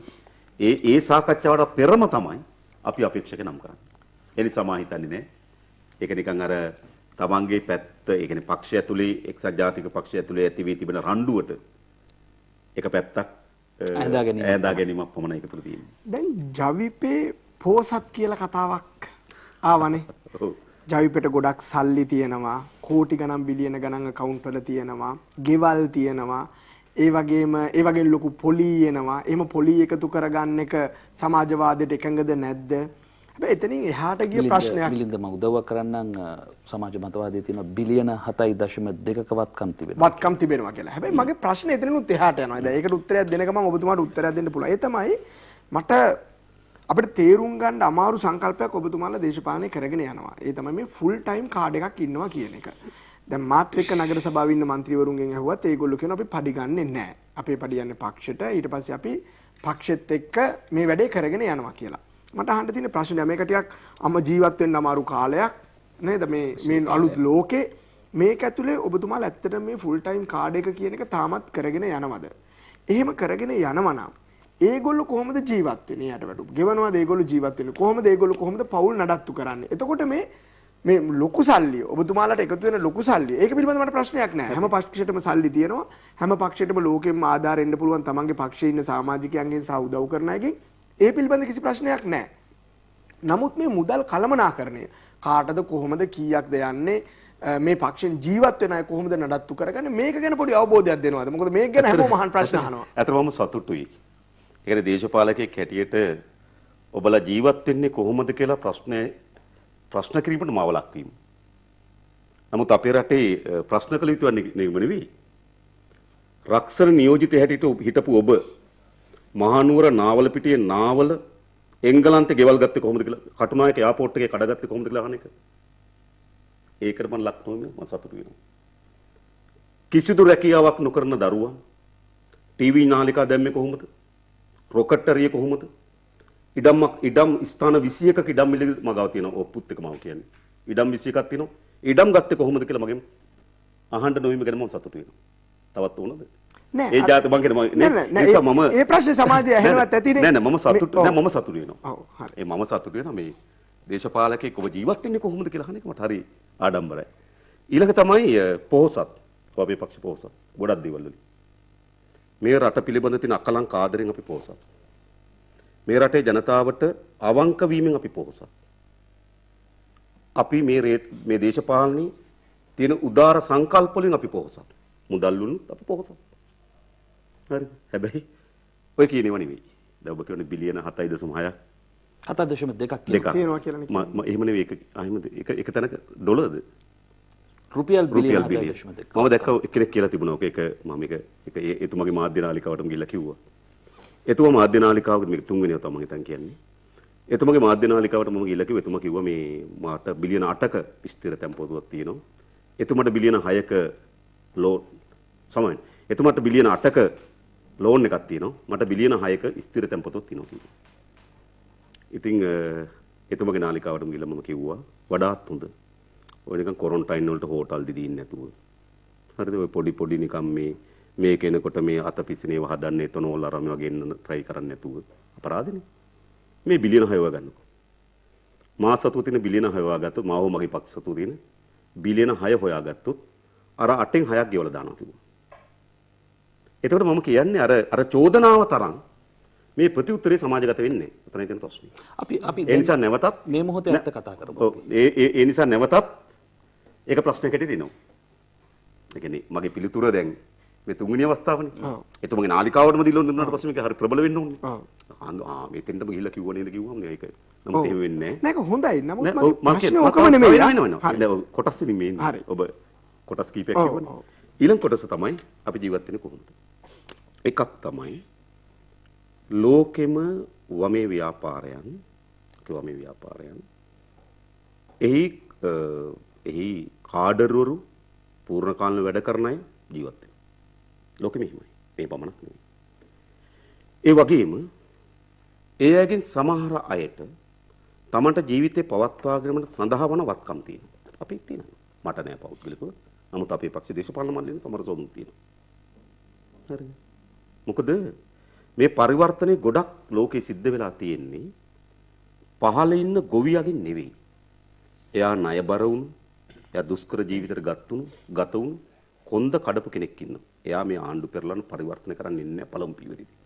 ඒකට සාමාන්‍ය ලෝකේ පුරාම ඇවිල්ලා තියෙන මෙදපාන්තික බුද්ධිමතුන්. ඒ නිසා අපේ ව්‍යාපාරෙත් එම කණ්ඩායම් ඉන්නවා. ඒ වගේම ජීවිතේ පවත්වාගෙන යාමට දුෂ්කර කණ්ඩායම් ඉන්නවා. හැබැයි අපේ පක්ෂ කිසිසේත්ම ඔහුගේ වත්කම තීරණය වෙන්නේ නැහැ. මේ පක්ෂේ කොතැනද යන්න ඕන කියලා තීරණය කරන්න. දැන් සමහර තැන්වල මම දන්නවා අපේක්ෂකත්වය දෙන්න කලින් අහනවා සල්ලි කීයක් තියෙනවද කියලා. මිලින්ද ඉල්ලුවේ නැහැ නේ අපේක්ෂක. ඉල්ලුවනම් අහනවා අනිවාර්යයෙන්. අපේ පක්ෂ. හරිද? හරිද? මම කියන්නේ හරිද අහනවාට මේ චන්ද්‍ර කීයක් විඳ කරන්න පුළුවන්ද? මේක තමයි පළවෙනි ප්‍රශ්නේ අහන. ඔය සම්මුඛ සාකච්ඡාවකදී තියෙනව නේද? ඒ සම්මුඛ පරීක්ෂණ වලින් අහන පළවෙනි ප්‍රශ්නේ ඔක ඔයාට මේ මැතිවරණයට කොච්චර වියදම් කරයිද? ඒක අපි කොටසක් බවට පත් කරගන්නේ නැහැ. ඒ නිසා අපේ පක්ෂ වගකීම් වලදී පක්ෂ ඉදිරියට යාමේදී ඒ වත්කම ප්‍රශ්නයක් බවට පත් කරගන්නේ නැහැ. වත්කම් තියෙනව නැද්ද කියන සාධක. හැබැයි වත්කම් ඒක ජීවත් වීමට අසීරු අයට පක්ෂයට අපි උදව් කරනවා. ඒ වගේම අපේ හිතවතුන් අපිට උදව් කරනවා. ඒව තමයි ජීවිතේ ගත කරගන්නේ. මොකද ලෝකේ කොහෙවත් අලුත් දේ නිර්මාණය කරලා නැහැ. ඒ සමාජෙම ඇතුළට ඒ සමාජයටම ගිලුණු ඒ සමාජෙම පුරුකක් ලෝකේ කොහෙවත් අලුත් දේ නිර්මාණය කරලා නැහැ. අලුත් දේ නිර්මාණය කරපු හැම කෙනාම ඒ විද්‍යාවේද ඒ දර්ශනීයද ඒ දේශපාලනයේද බුදුරජාණන් වහන්සේ කල්පනා කරා. නේද? උන්වහන්සේ අලුත් දේ නිර්මාණය කරන්නේ කොහොමද? ඒ සමාජ ධාරාවේ හිටපු රාජකුමාරයෙක් හැටියට උන්වහන්සේට අලුත් දේ නිර්මාණය කරන්න බෑ. කිස්සුස් වහන්සේට අලුත් දේ නිර්මාණය කරන්න බෑ. ඒ සමාජයෙන් පුරුකක් ලෙස. මම උන්වහන්සේ සංසන්දනය කරනවා නෙමෙයි. මම කියන්නේ උත්සාහ කරන්නේ ලෝකේ හැමදාමත් අලුත් දේ නිර්මාණය කොට තිබෙන්නේ ඒ සමාජයට දිය වූ ඒ සමාජෙම පුරුක් වලින් නෙවෙයි. ඒ සමාජයෙන් විතං වෙලා නව කැපකිරීම පරිත්‍යාගයන් කරලාද කණ්ඩායම් වලින් තමයි ලෝකේ පරිවර්තන කරලා තියෙන්නේ. අන්නේ කොටස අපි කරනවා. ඔබ අපේ ලෝකේ සොයා ගැනීම පිළිබඳ විද්‍යාඥයෙකුගේ ජීවිත කතාව කියවලා බලන්න. ලෝකේ දාර්ශනිකයන්ගේ ජීවිත කතාව කියවලා බලන්න. මේ හැම තැනකදීම ඒ සමාජයේ ජීවත් වෙමින් ඒ සමාජයේම දිය වුණු ඒ සමාජයේම දැතිරෝධයක් බවට පත් වූ මිනිසුන්ගේ මේ පරිවර්තන වෙන්නේ. මේ පරිවර්තන වෙන්නේ ඒ සමාජයේ බොහෝ සබඳතාවලින් ගැලවුණු ඒක අභියෝගයට ලක් කරන ඒක වෙනස් කරන මිනිසුන්ගෙන් තමයි මේක වෙනස්ලා තියෙන්නේ. ඔව් ඔතන මම ප්‍රශ්නයක් අහන්න සිදේව මට පොඩි ඔකට ආදාළ කාරණයක්. දැන් අපි දන්න ජනතා විමුක්ති පෙරමුණේ අපේ යාළුවොත් ඉන්නවා. ඒ හැමෝම එක ප්‍රොෆයිල් එකක් තියෙනවා. අල්පේච්ඡ ජීවිත ගත කරන, වැඩි මුදල් වියදම් කරන්නේ නැති සහ ඒ අර වැලියු සිස්ටම් එකක් ඒ අයගේම අනන්‍ය වෙච්ච හැම පොඩි වටිනාකම් පද්ධතියක් තියෙන මෙහෙම පිරිසක් මේක ඇතුළේ ඉන්නවා. එතකොට මෙහෙම මේක මම හිතන්නේ අර කල්ට් එකක් වගේ. පොඩි ඇදහිලි කල්ලියක ස්වරූපයක් මේක ඇතුළේ තියෙනවා. මේක ජනතා විමුක්ති පෙරමුණට බාධාවක් නෙවෙයිද විශේෂයෙන්ම මේ නිදහස්කාමී තරුණ පරම්පරාව අපේක්ෂාවන් පිරුණු තරුණ පරම්පරාව ඔය වගේ ඇදහිලි කල්ලියකට සම්බන්ධ වෙන්නේ නැහැ. ඒක හරි වැදගත්. ඔක මෙහෙමයි. මේ පරිවර්තනය කිරීම සඳහා නියම කාර්ය කරන මැදිහත් වෙන ව්‍යාපාරයට ඒ ගුණාංග තියෙන්න ඕන. එහෙම නැත්නම් මේක වෙනස් කරන්න මේ ව්‍යාපාරයට. හැබැයි ඒ ව්‍යාපාරයට සම්බන්ධ වෙන පොදු ජනයාට ඒ ගුණාංග අවශ්‍ය නැහැ. පොදු ජනයා සාමාන්‍ය කෙනා. තේරෙනවද මම කියන උත්සාහ කරේ මම නැවත පැහැදිලි කරන්න. පැහැදිලි. ඔව් ඒ කියන්නේ ඒක ව්‍යාපාරයේ තියෙන ගුණාංග. දැන් අපෙන් ඇහුවොත් ඕගොල්ලන්ගේ පාලනයක් ඇතුලේ හදන්නේ දැන් ඔබ කිව්වා අපිට අල්පේච්ඡතාවයක් තිබෙනවා ආදි පරිභෝජනවාදයට ගිහිල්ලා නැහැ. අපි විසින්ම ජීවිතය හදා ගන්න ලද යහපත් නිර්ණායක ප්‍රමාණයක් තියෙනවා. ඒ කියන්නේ අපේ ජීවිතේ. එතකොට අපි හිතමු අපේ පාලනයකදී අපි මේ ජීවිතේ සමාජයට දෙන්න යන්නේ නැහැ. සමහර විට දැන් සමාජයේ භුක්ති විඳින නිදහස් භාවයත් අපි භුක්ති විඳින මේ වෙලාවේ. ඔබ කියන එක ඇත්ත. ඒ කියන්නේ සමාජයේ එවැනි හදපු නිකන් පොඩි මේක ඒ කියන්නේ දැන් සාමාන්‍ය ගත්තොත් මේක වැඳුම් පිදුම් කරන දේවස්ථානයක් වගේ. නෑ මේක වැඳුම් පිදුම් කරන දේවස්ථානයක් නෙවෙයි. මේක දේශපාලන ව්‍යාපාරයක්. හැබැයි දේශපාලන ව්‍යාපාරය අරමුණු සාක්ෂාත් කර ගැනීම වෙනුවෙන් ඒ දේශපාලන ව්‍යාපාරට අනන්‍ය සංස්කෘතියක් තිබෙන ඔබ කිව් පරිදිම. හැබැයි ඒ දේශපාලන ව්‍යාපාරයේ අරමුණ පක්ෂයේ තියෙන සංස්කෘතිය සමාජගත කරන්න නෙවෙයි. හරිද? ඒතර ඒ දේශපාලනේ අපි මේ කාර්ය කිරීම සඳහා අපිට වෙන සංස්කෘතියක් පවත්වාගෙන සිදු වී තිබෙනවා. හැබැයි අපි ගොඩනගන්නේ අපි නිදහස් වෙන්නේ මම පෞද්ගලික ගත්තොත් මම කැමති අපි බලය ලබා ගත්තට පස්සේ මේ වගකීම නිදහස් වෙන්න. බාධාවක් මම මේ වගකීම නිදහස් වෙන්න. මොකද අපිට කැමති සාමාන්‍ය පුරවැසියෙකුගේ ජීවිතය අත්විඳින්න. මම කියන්නේ වන්ක. බලය ලබාගත් දවසට මීට වඩා සතුටින් විනෝදයෙන් ඉන්නවා කියලා. මා කැමති. ඔව් මා කැමති. වෙනව කවදාවත් කතා නොකරපු තැනකට ඔබ අද ආවේ. ඒ පිළිබඳව තවදුරටත් මම දැනගන්න කැමතියි. ඔව් ඒ කියන්නේ මෙහිම දැන් මම මේ දේශපාලන සම්බන්ධතා කුඩා කාලේ. يعني මගේ උසස් පෙළ කරලා තමයි මම උසස් පෙළ විභාගෙ ලියලා උසස් පෙළ විභාගෙ මම ලිව්වෙත් ගෙදර ඉඳන් ගිහලා නෙමෙයි. හරිද? මගේ පන්ති යාළුවෙක් හිටියා. ඉහෙලියා. ඒ තමයි මගේ හැඳුනුම්පත අරන් ඉන්නේ විභාග ශාලාව ගාවට. මම වෙන තැනක විභාගෙට ඉන්නේ. නැවත විභාගෙ ලියලා එයා මගේ හැඳුනුම්පත අරන් යනවා. ඉතින් ඒ නිසා අපි ඒ කාලේ ඉඳන්ම ටිකක් එළියේ ගෙදරින් දහස් වෙලා එළියේ දේශපාලන කරපු අය. ඒතකොට දැන් මම හිතනවා අවුරුදු මොන කාලේද ඔබතුමා මම ඒක කියන්නේ මේ මම ඒ ලෙවල් කරේ 1988. ඒක දැන් වෙනකොට මොකද ගොඩක් අය අහනවා 88 89 කාලේ ඔබතුමා කොහෙද හිටියේ කියලා. ඔව් අඬපේ. ශිෂ්‍ය ව්‍යාපාරේ. ඉතින් දැන් අවුරුදු 32ක් වෙනවා. ඒතර මේ අවුරුදු 32 අපි මේ ව්‍යායාමයේ සාර්ථක කර ගැනීමට උත්සාහ කරනවා. ඒ වෙනුවෙන් පෞද්ගලිකව ජීවිතයකට තිබිය යුතු බොහෝ දේ අපි අත්හැරලා තියෙනවා. ඒ අත්හරින්නේ මේක ඇවිත් අර අත්ත කිලමතාන යෝගයක් නෙවෙයි. ඒකත් නෙවෙයි මේ හොඳේ. ඒක අපේ තෘප්තිය. ඒ අත්හැරීමම තමයි අපි මේ වෙලාවේ තෘප්තිය. හරිද? ඒක නිකන් වෙලා මාර කනගාටුවකින් ඉන්න මාර කම්පණයකින් ඉන්නව නෙවෙයි. ඒ ජීවිතේ තමයි අපේ තෘප්තිය. මේ පොදු සමාජය වෙනුවෙන් ඒ පොදු සමාජයේ වෙන තැනකට ගලාගෙන යනකොට ඒකෙන් එළියට ඇවිල්ලා ඒක වෙනස් කිරීම සඳහා දරන ප්‍රයත්නේ ඒක හරි වින්දනයක් තියෙනවා. ඒකේ තෘප්තියක් තියෙනවා. හැබැයි කොච්චර අවුරුදු 32ක් මගේ ජීවිත කාලෙන් වැඩි පංගුව. ඒ නිසා සාමාන්‍ය පුරවැසියෙක් හැටියට පාරේ ඇවිදිමින් පොතපතක් කියමින් චිත්‍රපටියක් බලමින් මම ගැන නොකරනවා කියන එක නෙමෙයි. නමුත් අපිට අවස්ථානේ නාට්‍යයක් බලමින් තව ජීවිතයක් තියෙන මිනිස්සුන්ට මිනිස්සුන්ගේ ජීවිතයේ සංස්කෘතික ජීවිතයක කොටසක් ඔබට හිතෙන්නේ නැද්ද? ඔබට හිතෙන්නේ නැද්ද? ඒ තැනට ඔබට දැන් යන්න බැරි ඇයි? මොකද්ද ප්‍රශ්නේ? දැන් තියෙන දේ තමයි අපි එදිනදා දේශපාලන අරගලයේ එදිනදා දේශපාලන ගැටුම විසින් අපිට යම් සීමාකාරී සාධක හදනවා. ඔබතුමන්ලා නොවීම නෑ. මා කියන එක නෙවෙයි. මා ඒක නෙවෙයි කියන්නේ. මම කියන්නේ. මා මේ කියන්නේ මේක හරි කටුක දුෂ්කර මේ සත්‍යත් මේ නේ සත්‍ය සිංහලෙන් අපි කියන්නේ රාතල් කුඩුම වෙලා නෙවෙයි. එහෙම නෑ. මේක තමයි මගේ ආතල් එක. මේකෙම තමයි මගේ වින්දනේ තියෙන්නේ. මේක තමයි සතුටුයි මේක. හරි මම බොය කියනවා මේ බොය මගේ පැචාලා ඉන්නවා. හරිද? මම මේ මගන කියනවා නෙවෙයි. ඉතින් ඒගොල්ලන්ගේ අපේ යාළුවන් ගෙදර ගිහපුවා මේගොල්ලෝ වයිෆ් කියනවා මේ ඔයා තාම තරුණ අපේ මාත්‍යා නාකි වෙලානේ කියලා. මට කියලා තියෙනවා. හරිද? ඇයි?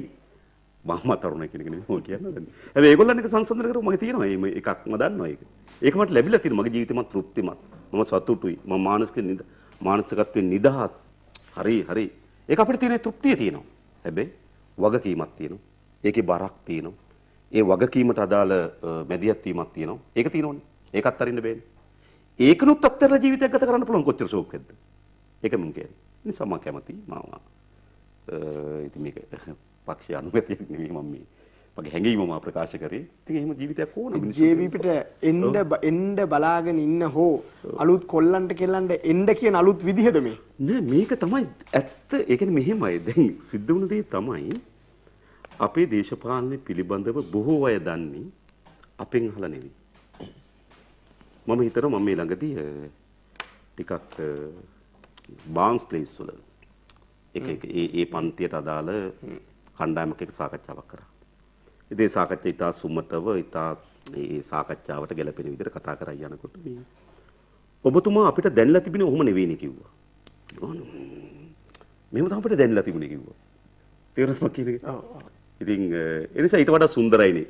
මම කියන්නේ ආවල් කතාව ඊට වඩා සුන්දරයි. ඔව්. ඒ කියන්නේ අපි පිළිබඳව චිත්‍රය හදලා තියෙන්නේ අපේ ඇසුරින් නෙවෙයි. අපේ කතා බහෙන් නෙවෙයි. අපි පිළිබඳ බොහෝ නිර්වචන හදලා තිබෙන අපේ සතුරන්. ඒකයි කනගාටු. ඒ මතවාදයේ බලවත් ඒ මතවාදයට කාලයක් ආණ්ඩු බලය තියෙනවා. රාජ්‍ය බලය තිබුණා ඒකට. රාජ්‍ය බලය හරහා පෝෂණය කරනවා. වෙන මතවාදී මෙවලම් තිබුණා ඒගොල්ලන්ට. ඒ මෙවලම් හරහා ඒක පෝෂණය කරනවා. ඒ ඒගොල්ලන්ට පුළුවන් වෙලා තිබෙනවා ජයිපී අපි නොවන. නේද? අපි නොවන ජයිපීයක් ඒගොල්ලෝ හදලා තියෙනවා. ඔව් මම ඒක ඒ නිසා මම කැමතියි. ඒ කියන්නේ ඒ නිසා මම හැම කෙනාටම විශ්වාස කරනවා. අපි ළඟින් ඇසුරු කරන්නකෝ. අපි තව හොඳින් සාකච්ඡා කරන්නකෝ. මේ ඔක්කොටම තේරෙයි මොනතරම් සුන්දර ව්‍යාපාරයක් මොනතරම් සුන්දර මිනිස්සුද ඒ කියන්නේ ඔබ හිතන්න ඒ කියන්නේ අපිට අද හම්බෙන කෙනාද හෙට හම්බෙන කෙනාද අපි අතර වෙන මානව බැඳීමක් හදනවා. අපේ සමාජයේ දරුවෝ සහ දෙමව්පිය අතර තියෙන සම්බන්ධය රෝගියා සහ දොස්තර අතර තියෙන සම්බන්ධය හාමුදුරුවෝ සහ දායක සභාව අතර තියෙන සම්බන්ධය මේ සියල්ල ආර්ථිකය කියන හුයෙන් ගැට ගහලා තියෙන්නේ. අම්මා වැඩිපුර කතා කරනවා පදන්න මොන දරුවෝ ගැනද? දොස්තර වැඩියෙන් සලකනවා මොන ලෙඩටද? හාමුදුරුවෝ තමන්ගේ දායක සභාවේ ප්‍රධාන ස්ථාන දෙනවා මොන දායකයටද? ධනෙ තියෙන කෙනාට. ඒ නිසා මේ මානවීය සමාජයේ සියලු සබඳතා මේ ධනෙ විසින් ගැට ගහලා තියෙනවා.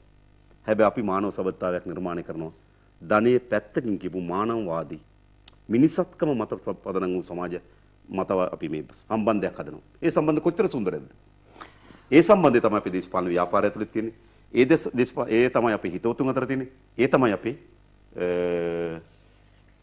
අපේ යාළුවන් අතර තියෙන ඒ සබඳතාවය. ඒ නිසා මා හිතනවා මේ ගැන අර හදලා තියෙන කටුක වෙන අය හදපු එක. ඒක නෙවෙයි. මේක තාම සුන්දර මානවවාදී ක්‍රියාදාමයක අපි මේ මට මිලින්ද අපිට විරාමයකට යන්න සිද්ධ වෙනවා. අපි බලමු තවදුරටත් ඒක කතා කළ යුතුයි. ඒ කියන්නේ ජවිපෙට මගහැරුණු තැන් වැරදුණු තැන් හදාගෙනද මෙවැනි කතාවක් එළියට එන්නේ කියන කාරණේ. තවදුරටත් ඔබට සාකච්ඡා කරන්න තියෙන එකනේ. රසික ඔබටත් ඒ කාරණේ තියෙනවා. මටත් ඒක තියෙනවා. අපි විරාමයෙන් පසු ඒ ගැන කතා කරමු.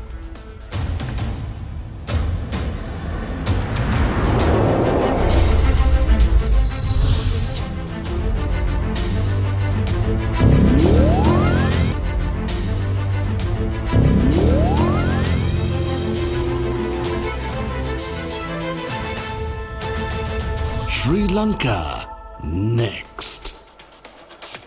ශ්‍රී ලංකා නෙක්ස්ට් අප සාකච්ඡා කරනවා ජවිපේ නායක අනුර කුමාර දිසානායක මහතා සමග විරාමයට ගියේ යම් කාරණයක් පිළිබඳව අපි තවදුරටත් විමසමු කියන කාරණය මම හිතන්නේ බිලින්දට ඒක මම අහන්න හිතුව ප්‍රශ්නයක්. ඒ තමයි මට මේ ප්‍රශ්නය ආවේ මෙන්න මෙතනදී මේ අනුර කුමාර පක්ෂ නායකතුමා මේ උදාහරණ කීපයක් දුන්නා බුදුහාමුදුරුවෝ මතක් කරලා ජේසුස් වහන්සේ මතක් කරලා ඒක. පොදුවේ තියෙන සමාජ මතය තමයි ජවිපේ निराගමිකයි කියලා. එක දෙවෙනි එක තමයි මෑත කාලේ ඔබේ පක්ෂයේ පාර්ලිමේන්තු මන්ත්‍රීවරු කීප දෙනෙක් කරපු ප්‍රකාශات එක්ක සමාජයේ මතයක් හැදිලා තියෙනවා ජනතා විමුක්ති පෙරමුණ බෞද්ධ විරෝධී කියලා. ඇත්තට මේක වැරදි. ඒ කියන්නේ මෙහෙම දැන් අපේ ආගම කියන එක මා හිතනවා මෙහෙම අපේ විශ්වාසය. ආගම අපේ විශ්වාසය. එතකොට හැබැයි ආගමත් එක්ක ගොඩනැගෙන අධ්‍යාත්මයක් අපි හැම කෙනාටම තියෙනවා. උදාහරණයකට ගත්තොත් මම මේක ගොඩක් කියලා තියෙනවා. මාව ගත්තොත් මම සිංහල බෞද්ධ පවුලක මම ඉපදෙන්නේ. එතකොට මට හොඳ නරක කියලා දෙන්නේ ජාතක කතාවේ. ධෛර්යය කියලා දෙන්නේ ජාතක කතාවේ. වැඩිහිටියන්ට ගරු කිරීම කියලා දෙන්නේ මට ජාතක කතාවේ. ඒතර මගේ අධ්‍යාත්මයක් කෙනා මට බෞද්ධ අධ්‍යාත්මය. අපේ ගමේ තියෙන හොඳම ලොකුම උත්සවය පන්සලේ උත්සවය. අපි ඒක තමයි වෙසක් උත්සවය. ඒක තමයි වැඩිපුර මහන්සි වෙන්නේ. තොරන් හදන්නේ, කූඩු බඳින්නේ. ඒකට මට ඒ සංස්කෘතිය ඇතුල් වෙනවා. මගේ ඒ වෙලාවේ මට ගමේ හිටපු උත්තම තමයි අපේ පන්සලේ නායක හාමුදුරුවෝ. මේ ළඟදී අපවත් වුණ උන්වහන්සේ. ඒතර අපිට මේ බැඳීම තියෙනවා. එතකොට අපිට හැම කෙනාටම මේ අධ්‍යාත්මය තියෙනවා. හැබැයි අපි හිතනවා මේ ආගම පිළිබඳව එකිනෙකාගේ තියෙන විශ්වාසය සහ අධ්‍යාත්මය දේශපාලන වේදිකාවට නොකැඳවිය යුතුයි. ඒ තමයි දහමට කළ හැකි ලොකුම විනාශය. මාමයි කියන්නේ හාමුදුරන් වහන්සේලා දේශපාලන කරන්න එපා කියන එක නෙවෙයි. මම ඒ අදහස් ඉන්නේ. හැබැයි දහම, ධර්මය, ඒකේ ගති ලක්ෂණ අපි දේශපාලන වේදිකාවට නොගෙන සිටිය යුතුයි. අපිට සිද්ධ වෙලා තියෙන දේ තමයි අපේ දේශපාලකයන්ට දේශපාලන තර්කන තියෙනවනේ. ප්‍රජාතන්ත්‍රවාදී, නිස්සුගේ නිදහස්, ආර්ථික සංවර්ධනය, විදේශ ප්‍රතිපත්තිය මේ වගේ තියෙනවා මේ දේශපාලන කරුණු තියෙන වංචා දූෂණ ඒවා දේශපාලන කරුණු. දේශපාලන කරුණු වලින් අසාර්ථක වුණාම අපේ පාලකයෝ සාමාන්‍ය කියමන ඔබ දන්නවා අවසානයේදී සැඟවෙන්නේ ජාතිය සහගමයි. අපි එතෙන්ට ගිහිල්ලා නැහැ. ඒක මම කියන්නේ. අපි මා දන්න මට දැනුත් ගුරුවරකම් දෙන ගොඩාක් නායක හාමුදුරුවෝ වහන්සේලා ඉන්නවා. උන්වහන්සේලාත් එක්ක ඉතාලෙන් අපි සමීපැසලක් තියෙනවා. එතකොට දැන් මෙන්න මේක තමයි මෙතන පරස්පරය හදන්නේ. මෙතන හදනවා ගැටුමක්. මට සමහර අය කියනවා මම මේ විවෘතව කියන සමහර අය කියන මේ ඒක ඔබතුමාත් මහින්ද මහත්තයා වගේ පන්සල් යන්නකෝ. ඔබතුමාත් මහින්ද මහත්තයා වගේ මල් වට්ටියක් කරගෙන යන්නකෝ. මං කියනවා ඒකට මහින්ද ඉන්නවා කියලා. ඒකට මම ඕනේ. දේශපාලක මට මොහොතක් දෙන්න. දේශපාලකයෙක් පන්සල් යන එක වැරදිද? හරි. මම යනවනේ. ඒක තමයි මම අහන්නේ. ප්‍රශ්නේ තියෙන තැන නෙවෙයි. ඒක තමන්ගේ දේශපාලන ව්‍යාපෘති කොටසක් කරගන්න එක. එතනයි ප්‍රශ්නේ තියෙන්නේ. ඒ නිසා තමයි මම හිතනවා අද අපේ සංඝයා වහන්සේලා කෙරෙහි අප්‍රසාදයෙන් යුතු වැකිලිය වෙන්නේ. සමහර සංඝයාන් වහන්සේලා බෙදීමකට ලක් වෙලා තිබෙන්නේ දේශපාලන කඳවුරු නිසා. ඒ නිසා උන්වහන්සේලාගේ ධර්මයේ හෝ මම දන්න එක අපේ ටිකක් සරට කතා කරන අපේ හාමුදුරන් වහන්සේ උන්වහන්සේ ඉතාමත් හොඳ බෝධි පූජා තියන්න පුළුවන් ඉතාමත් අලංකාර ලෙස. හැබැයි උන්වහන්සේගේ ඒ ධර්මයේ නෙවෙයි අද උඩට ඇවිල්ලා තියෙන්නේ. උන්වහන්සේගේ දේශපාලන කඳවුරු. ඔබ කතා කරන ගල්ගොඩත් ඥානසාර හිමියන් පිළිබඳව. උන්වහන්සේගේ.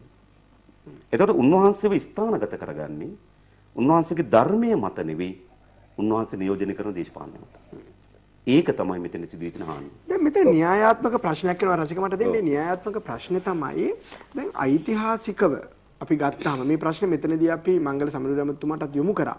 ඓතිහාසිකව ගත්තාම හාමුදුරුවරු එහෙම නැත්නම් ආගම සුවිශාල කාර්යභාරයක් සිද්ධ කරලා තියෙනවා රටේ දේශපාලනය. එතකොට දේශපාලනය කියලා කිව්වම මේක නිදහස් අරගලය වෙන්න පුළුවන්. එතනින් පස්සේ අනිත් දේශපාලන මැදිහත් වීම වෙන්න පුළුවන්. එතකොට හාමුදුරුවරු සහ දේශපාලනය මේක මම මෙතන මේ පක්ෂ දේශපාලනය කියන එකම නෙමෙයි කියන්නේ. දේශපාලනය අතර ඍජු බැඳියාවක්. මම කියන්නේ 1815 ඉඳන්ම තිබිලා තියෙනවා. ඒක ගිහියන්ට. එතකොට ඒ වෙලාවෙත් ගිහියෝ පන්සලත් එක්ක හාමුදුරුවොත් එක්ක එකට එකතු වෙලා මේ දේශපාලන සටනේ ඉඳලා තියෙනවා. ඒ කණකාරික ධර්මපාලතුමා හරහා මේ අද වෙනකන් එන්න පුළුවන්. මහින්ද මහත්තයා ළඟට මේක ගේන්න පුළුවන්.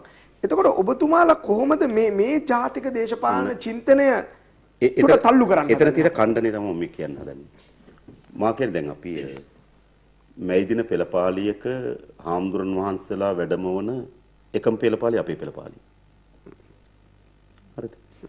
අපේ පක්ෂේ ගොඩ නැගෙනකොට මධ්‍යස්ථාන බවට පත් පන්සල. අපේ පක්ෂයේ ආරම්භයේම මධ්‍යස්ථාන පන්සල. අදත් මම හිතනවා පන්සලින් අපිට ගොඩක් උදව් උපකාර ලැබෙනවා. හැබැයි මා කියන්නේ ඒක නෙවෙයි මම නැවත කියන්නේ. අපි පක්ෂයක් හැටියට පුද්ගලයන් හැටියට පන්සලත් එක්ක තියෙන සබඳතාවය හෝ ආම්දුරන් වහන්සේලා දේශපාලනය කිරීම ප්‍රශ්නේ නෙවෙයි. දේශපාලකයන් එය අතික්‍රමණය කොට මා දන්නවා ආම්දුරන් වහන්සේලාගේ ධර්මයත් උන්වහන්සේලාගේ පැවැත්මත් අතික්‍රමණය කොට දේශපාලන ආධිපත්‍ය පිටුවා තිබෙනවා. අන්න ඒකටයි මා විරුද්ධව. ඒ කියන්නේ දේශපාලකයා සිවුරස්සේ හැංගෙනෙක් ගැනද ඔබ කතා කරන්නේ? ඇත්තට ගත්තොත් වචන ටිකක් කරලු වැඩි. ඒ නිසා මම වෙනවා. නෑ මේක සමාජයේ තැන් තැන් වල කියවෙන කාරණා. ඇත්තට මේ සැඟවෙනවා කියනකට වඩා පොරව ගන්නවා.